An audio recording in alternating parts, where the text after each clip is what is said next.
तो सबसे ज्यादा हमारे समाज के लोग उनसे कहते हैं कि काशीराम ने अपनी नौकरी तो छोड़ दी है और ये हमें मालिक बनाने निकला है, ये तो बेवकूफ हो गया है, ये हमें बेवकूफ बना रहा है। लेकिन काशीराम साहब भी नहीं रुके।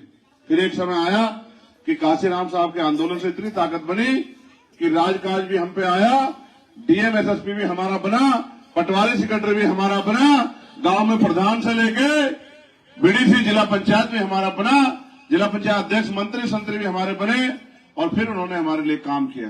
लेकिन अब वो भी चले गए 2006 में। अब उसी कारवा को लेके हम और हमारे साथी गली गली गांव गांव कस्बा कस्बा सड़क सड़क घूम रहे हैं और लोगों को समझाने का प्रयास कर रहे हैं कि महापुरुषों को बहुत अच्छी बात है, महापुरुषों को मूर्तियां लगाओ, मूर्तियों को पूजो, ये बहुत अच्छी बात है, उनकी तस्वीरें गले में डालो, खुद के भी अपने बच्चों की ये बहुत अच्छी बात है, लेकिन महापुरुषों की विचारधारा पर भी चल लो, क्योंकि आज इस देश में कुछ बचा नहीं। इस देश में बाबा साहब अम्बेडकर हमें शिक्षित होने के लिए कह के गए। आप मुझे बताओ, आप अपने आसपास देख रहे होंगे आज सरकारी स्कूलों में कौन सी शिक्षा मिल रही है? जब हमारी नींव ही कमजोर होगी, जब सरकारी स्कूलों में पढ़ने वाले बच्चे कमजोर होंगे, तो वो फिर नौकरी रोजगार कहां करेंगे? वो तो मेहनत मजदूरी करेंगे। और ये तो हमारे साथ सदियों से चला आया। जब भी हमने अपने पैरों पे खड़ा होने का प्रयास किया, तभी दुश्मन ने हमारे पैर काटने का, हमारे सहारे खत्म करने का प्रयास किया। आप ये देखो, आपने बाबा साहब अम्बेडकर की मूर्ति लगाई, लेकिन सोचो बारिश पड़ेगी तो कैसे बचाओगे बाबा साहब की मूर्ति को? अगर आपने छावा का इंतजाम नहीं किया है, अगर आपने इनके लिए छत का इंतजाम नहीं किया, तो फिर ये बच्चों, ये तुम्हारे सलाहकार भी ऐसे हैं क्या? तुम बाद में अभी ये तो समाज खा पी रहा है, ये तो खा पी रहा है। बताओ खा पी के कौन सी जिंदगी बदल रही है इनकी?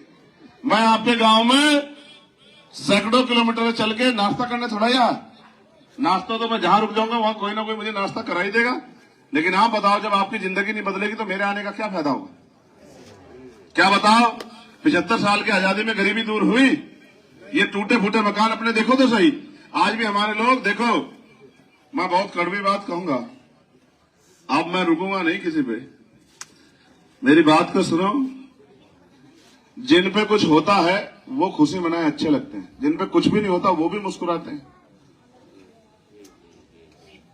जिन पे कोई चीज नहीं होती वो उसको लेने के लिए प्रयास करते हैं। लेकिन हमारा समाज तो, ये जो बहुजन समाज है, ये इतना गुलाम हो गया है कि ये रोजी रूखी सूखी में ही खुश है।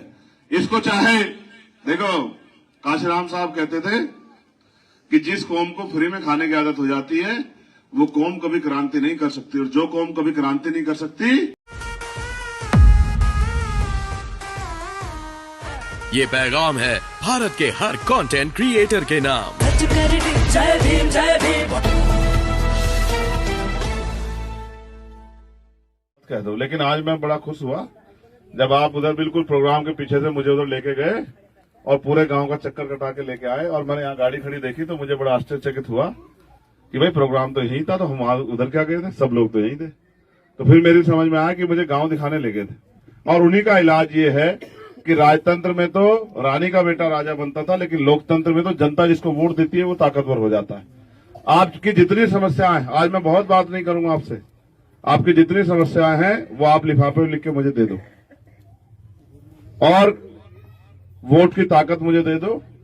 आपकी सारी समस्या हल करने की गारंटी मैं देता हूं। बस एक मरे हुए आदमी को जिंदा नहीं कर सकता हूं। जो आदमी मर गया वो जिंदा नहीं हो सकता, वरना राजनीतिक सत्ता, बाबा साहब अम्बेडकर ने कहा political power is the master की, राजनीतिक सत्ता वो चाबी है जो आपकी सारी समस्या को हल कर सकती।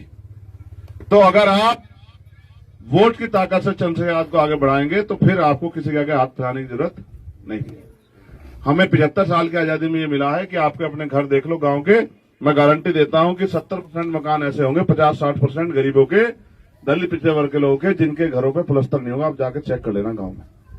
ये भी कड़वा सच है कि पीने के लिए साफ पानी की व्यवस्था भी नहीं होगी। ये भी कड़वा सच है कि हमें बहुत सपने दिखाए गए कि हम महंगाई खत्म कर देंगे, बेरोजगारी खत्म कर देंगे। खत्म ये हुआ कि 350 का सिलेंडर 1150 रुपए का सरकार ने दिया और हमें चुपचाप मजबूरी में उस सिलेंडर को विरोध किससे करें? कहे किसे? सुनने को तो कोई राजी है नहीं। कोई अगर कहने जाता है तो कोई सुनता नहीं है। जिस सब बात को लेके जाते हैं ताकतवर लोग उस बात को पूरी नहीं होने देते। अधिकारी कर्मचारी के पास दफ्तर में जाओ तो वो काम से पहले पैसे मांगते हैं। तो गरीब तो चारों तरफ से पिस गया है। जो 120-30 रुपए का बिजली का बिल आता था वो अब 770 रुपए का आता था, वो अब 200 रुपए का आता है। जो दवाई 20 रुपए की आती थी वो 100 रुपए की आती है। आप अपने गरीब अगर अपने बच्चे को पढ़ाने जाएगा तो सरकारी स्कूल में पढ़ाई नहीं और प्राइवेट में अगर सरकारी हॉस्पिटल में जाओगे तो इलाज के नाम पे खाना पूर्ति होगी, लेकिन प्राइवेट में जाओगे तो इतने पैसे आपके पास नहीं है। आप ये महसूस करो, ये जो सरकारें हमारे लिए देती हैं कि भाई 4 किलो राशन, तो ये क्या होता, तो फिर अपने बच्चों को पढ़ाते नहीं पढ़ाते? तो ये तो अपनों को प्राइवेट में पढ़ाते हैं क्योंकि इनको पता है कि उनको पढ़ लिख के कामयाब होना और आपको मेहनत मजदूरी करनी है। इसलिए मैं आपसे कहने आया हूं कि जितने भी समय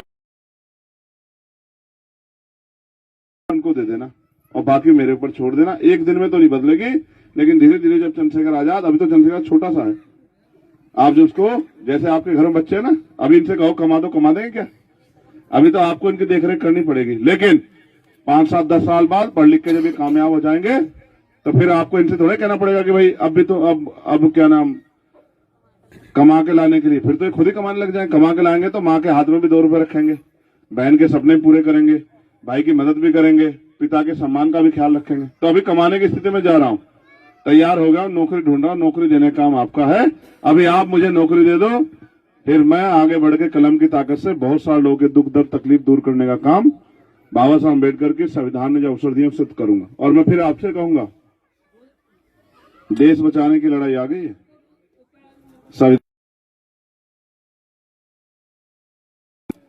अब आप देखो, दलित पिछड़े वर्ग के लोगों को जो आरक्षण मिलता था, वो आरक्षण जो है जब सरकारी डिपार्टमेंट रहेंगे तो आरक्षण का क्या फायदा होगा बताओ?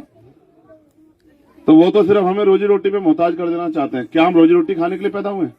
जो जुल्म हमारे ऊपर हो रहा है, जाति के आधार पे, धर्म के आधार पे जो हत्याएं हमारी हो रही हैं, जो बहन बेटियों का अपमान हो रहा है, ये कब तो बंद होगा इस देश में? क्या हम इंसान नहीं है? क्या हमें कोई अधिकार नहीं है? क्या हमें सुख शांति नहीं चाहिए? क्या हम जानवर हैं जो जानवर गरीबी में पैदा होंगे, गरीबी में मर जाएंगे? यहाँ देश की आमदनी घट रही है और रानी अंबानी की आमदनी बढ़ रही है, तो हम इस देश में करें क्या? कब तक हम गुलामी जैसी जिंदगी जीते रहेंगे? तो मैं आपसे मदद मांगने के लिए आया कि आप मेरी मदद करा के मुझे जी पक्का? चलो तो फिर अच्छा निशान बताओ क्या हमारा, जोर से बताओ। एक आपके गांव में देखो, धोखा देना अमीरों का काम है, पैसे वाले लोगों का। जिनको गरीबों से सब कुछ मतलब होता है, तभी रिश्तेदार का, अगर कोई किसी अमीर का गरीब रिश्तेदारों से कोई काम हो तो उससे 4 बात कर लेता, फिर उससे बात भी नहीं करता। तो मैं तो 11 साल हो गए मुझे सड़कों पे लड़ते हुए, ये स्पीड पे गोली खा के बैठा हूँ, 4 गोली, 16 महीने जेल में रहा, 2 बार तिहाड़ काटी, तमाम तरह की मुसीबतें सही, 40 मुकदमे हैं मेरे ऊपर। इसलिए थोड़ा है कि घर में बैठने के लिए लड़ रहा हूँ, इसलिए लड़ रहा हूँ कि तुम्हारे हाथों, तुम्हारी आंखों के आंसू देख नहीं पाता हूँ। गरीबी बेबसी में थोड़ा ही मरेंगे सारी जिंदगी। सब लोग धोखा दे दे के हमें निकल के, क्या हम ऐसे ही मरते रहेंगे? ये आपके गांव के लोग इधर देखेंगे आपकी तरफ, आप क्या कर रहे हो? इनको जरा बताओ कि तुम्हारा निशान क्या, जरा जोर से इतनी कम आवाज में सुनेंगे, इकट्ठे होकर बताओ। 3 पे 1, 2, 3 बताओ क्या निशान। देखो भाई, एकजुट रहना, जो दौर है उसको आप और मैं उससे बहुत वाकिफ है, एकजुट रहना। अगर इस जुल्म जाति का वो करना है। एक बात तो बताओ, मोहर तो लगा रहे हम केतली पे और जा रही फूल पर, नहीं क्या होगा? नहीं ठीक है, मगर आप कम शराब पीना सीख जाए कि जब आप पी रहे हो तो आप हमारे बड़े हो। चाचा एक मिनट नहीं, जो मैं पहले मेरी बात सुनो, पहले मैं जो पूछ रहा हूँ उसका बताओ। अगर आपको इतनी फिक्र है तो आपको नहीं पता था कि चंद्रशेखर आया? देखो इनकी टेंशन कितनी। सुनो, ये सच है कि मशीन को लेके सब लोग डरे हुए, लेकिन मैं आपसे बहुत जिम्मेदार से कह रहा हूँ, चोरी उनकी यहाँ होती है। अब चुप हो जाओ, ना अब चुप हो जाओ, दोनों काम करने नहीं जाते हम, समझ रहे हो? ये समझाने से होता है। मैं आपसे कह रहा हूँ, आप ये सच में गरीबों के मन में डर है कि मशीन से चोरी ना हो जाए, लेकिन आप बताओ 1.5 साल से हम लोग यहाँ मेहनत कर रहे हैं, हम चोरी होने देंगे? आप बताओ क्यों भाई? हम कमजोर है, इतने चोरी हो जाएगी? देखो, चोरी उनके यहाँ होती है जिनका पहरेदार कमजोर होता है, आपका पहरेदार मजबूत है। फिक्र रहो, हम मशीन की भी रक्षा कर लेंगे, लेकिन आप ऐसा मत कर देना जैसे इन्होंने बड़े साहब ने शराब पी के मैं इधर उधर सजा ऐसा ना कर दियो। वोट डालना चाहिए सारी, वोट केतली पे जाएगा सब, ठीक है। केतली पे जाएगा सब। यो देखो जी इस हालात में भी ये केतली के साथ है, तो जिस ठीक है, बहुत बहुत धन्यवाद। जय भीम, जय भारत, जय संविधान। आप सबके लिए मंगल कामनाएं, और ज्यादा देर गर्मी में ना रहो, ज्यादा देर गर्मी में रहो। मैं आपको वचन दे कहता हूँ, ये सूरज इधर इधर देखो, इधर सुनो। अब तक रहना पड़ा, जब तक बेटा कुर्सी पे नहीं बैठा तब तक तो रहना पड़ रहा। देखो जिसका बेटा कामयाब होता उसकी माँ को तकलीफ उठानी पड़ती है, पता। तो बेटे को कामयाब होने, ये सूर्य इधर गवाह है, जो सूर्य जब तक आपकी आंखों के आंसू नहीं सूखेंगे, आपके घरों में सुख शांति नहीं आएगी, तब तक मैं चैन से नहीं बैठूंगा, याद रखना, ठीक है। खुश रहो बस। जय भीम, जय भारत।